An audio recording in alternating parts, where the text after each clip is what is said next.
Welcome to Meaningful Mornings. This year's Swatantra Guide is on living the Gita. I'm going to read to you a brief portion of an email about a seeker in our community who is living the Gita. Hari Om Vivekji. Wishing Vivekji a very, very happy birthday. I've been reflecting on Vivekji's sharing regarding how, in our culture, birthdays are an opportunity to give, and how for a guru, every day is their birthday because they are always giving. I cannot imagine the person I would be today without the steady presence of Vivekji's compassion in my life. Relatedly, I will be starting classes for medical school soon. I had the opportunity to have my first ever stethoscope engraved. And so I have safe, sound, serene, joy engraved on my stethoscope. I hope it will serve as a reminder for me in every interaction with my future patients, that my patients feel safe in my care, that I am helping them to have a sound body-mind, that they have no doubts or concerns that are unaddressed, and that ultimately I can, in some way, help them feel empowered to be joy. And that at the same time, my profession can be a vehicle for my own spiritual evolution, humbly asking for Vivekji's blessings in this aspiration as I begin this journey. I wish my physician had a stethoscope that said, safe, sound, serene, joy. Every morning, now for almost 750 mornings, I've been sharing what Meaningful Mornings is. Today, my sharing is Meaningful Mornings is love. It is a community. It is a workshop. It's an experience that is filled with love. This love is bursting as you can reflect on the reflections of one of our seekers. When we commenced our exploration of Bhagavad Gita more than a year and a half ago, I had shared with you that what I'm sharing with you is coming from 5 commentaries, 5 bhashas, reminding you what they are. Acharya Shankara's, his is the most traditional. Madhusudana Saraswati's, his is the most cultural. Paramahansa Yogananda, his is the most poetical. Pujya Chinmayananda's, which is the most practical. And Pujya Tejomayananda's, which is not in written form. I only have access to this because I've listened to him. the most devotional. Yesterday, we celebrated Puja Gurudev. This is not an event, but rather is development, which means every day we should be grateful that we have a role model who practiced, who lived Bhagavad Gita. He had the courage to follow through, and the way to celebrate his life and teachings is to have the same courage to follow through. Chapter 8 of Bhagavad Gita ends with Sri Krishna teaching Veda, Yajna, Tapa, Dana. I again am appreciative of all of you who have offered your dana chapter after chapter after chapter.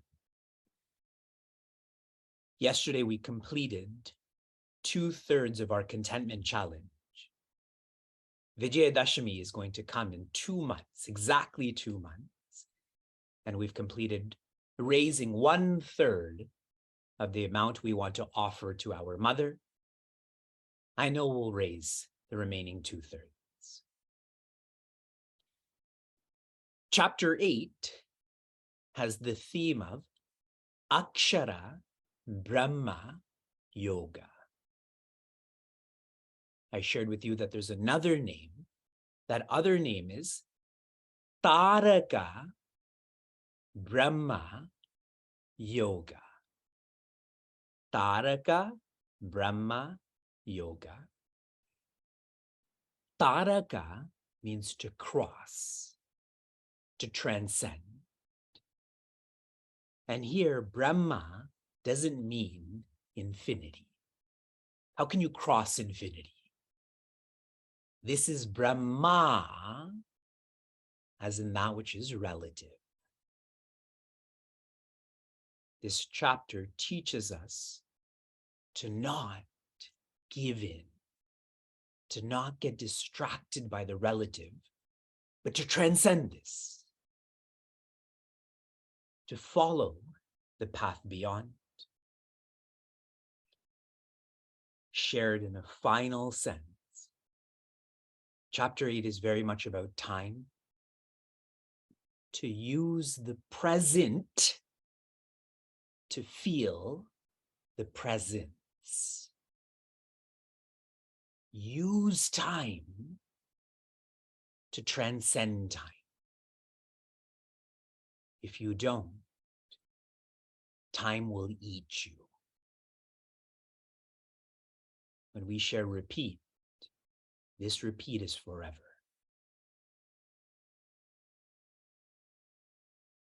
The section of Bhagavad Gita that we're in right now is on bhakti. Sri Rama has defined bhakti as dependence. These chapters are teaching us to depend on ourselves, but not the body and mind and intellect, to depend on divinity.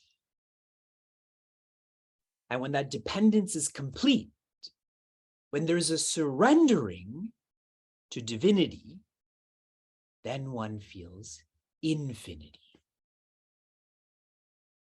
We have always been infinite. We will always be infinite, but we're depending on the ego, intellect, mind, body. So we don't feel this.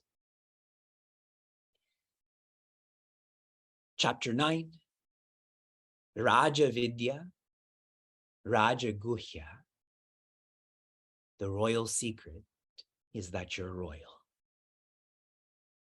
And only a royal science can reveal that for us. Shri Krishna begins to elaborate on this in the initial verses. Shri Paramatmane Namaha Atha Navamodhyayaha Shri Bhagavan Uvacha Idam tu te guhyatamam Pravakshyam Yanyasuyave. Jnanam vijnana sahitam yajnatva mokshase shubhat. Shri Bhagavan Uvacha. Shri Krishna says, though Uvacha is past tense, said, we know this is present, says.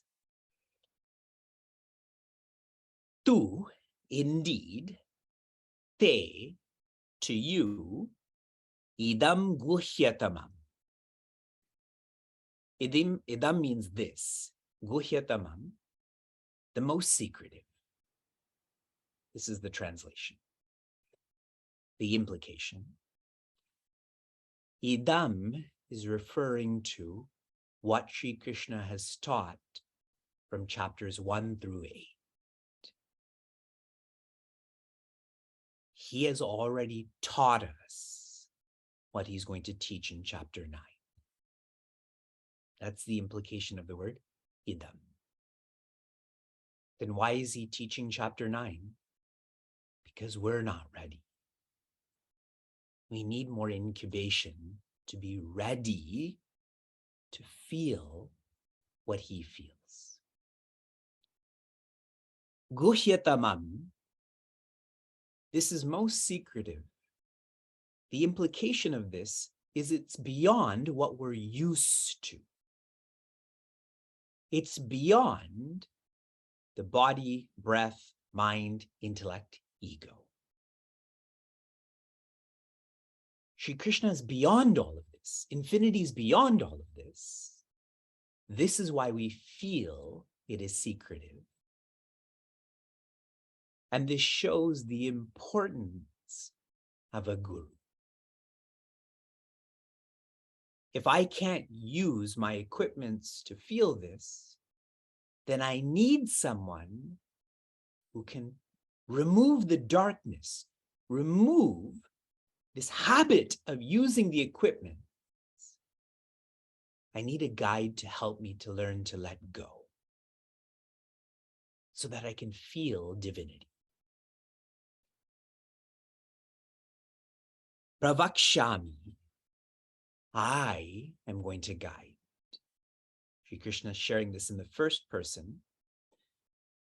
To who? Anasuyave, to those who are open-hearted, open-minded. The word asuya, this is a vice, an awful vice which many of us live by. Asuya means to find weaknesses in strengths. Anasuya is an amazing virtue, which Sri Krishna is encouraging us to practice.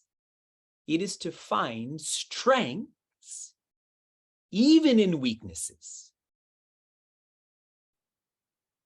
So anasuya in this context is to think big. If you think big, you do not allow the small matters to bother you, to distract you.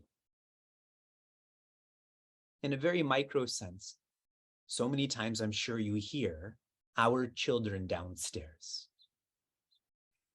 chanting to each other, correct? Not shouting, they're chanting to each other. Those who are asuya are thinking, why can't Vivekji go to a studio and record all of this for us? But see how you're missing out on the teachings, correct? The English word is cavil. Cavil is someone who is sidetracked. And so the very context-based implication of cavil is one who follows krama mukti. Those who are sidetracked, they follow the moon path, the sun path. They don't follow the beyond path. You're with me? Bhagavad Gita is not teaching conditional freedom. Bhagavad Gita is teaching unconditional freedom. That's what anasuya means. That you want this directly, not indirectly. Jnana vijnana sahitam. I will guide you in jnana and vijnana. What chapter did you hear these words in?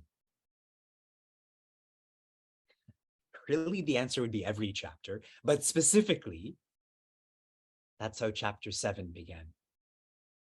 And I shared with you that chapter 7, we digress with chapter 8, but now we're back on track. Chapter 9, 10, 11, 12. The implication of these words, jnana is all that we know intellectually. Vijnana is all that we have felt experientially. Shared differently, jnana here does mean knowledge. Vijnana means awareness. Because of awareness, do we know anything, whether sacred or secular? Opening up this notion of awareness, rajati means to shine. The word raja has been used, correct, in this chapter. Rajati means to shine. Your nature is to shine. Finally, yat jnatva. By knowing this, knowing here means feeling this, moksha se, one will be freed. Freed from what? Ashubhat. That which is inauspicious. The implication of this, one will be freed from the ego. All of the sciences we know in our lives do not end sorrow. This royal science is the only science that can end our dejection because it ends the ego. Much more to share about this in the next verses. We'll continue. From inspiration to application, your application was to encourage seekers to be part of Meaningful Mornings for a 2-week trial. How many of you did this? Very good. Those who engaged in this tapa of pushing your comfort zone by being an ambassador of Bhagavad Gita, you're living like Sri Krishna then, no? Sri Krishna is bringing this message unconditionally. You are following the same. Keep doing so. Your application for this morning, I like this application. I want you to rate how critical you are. 1 means awful. Your job is to criticize. 100 means awesome, meaning you are anasuya. Even in the worst, you find the best. So you rate how critical you are. Shanti, shanti, shantihi. Be safe, be sound, be serene, be joy.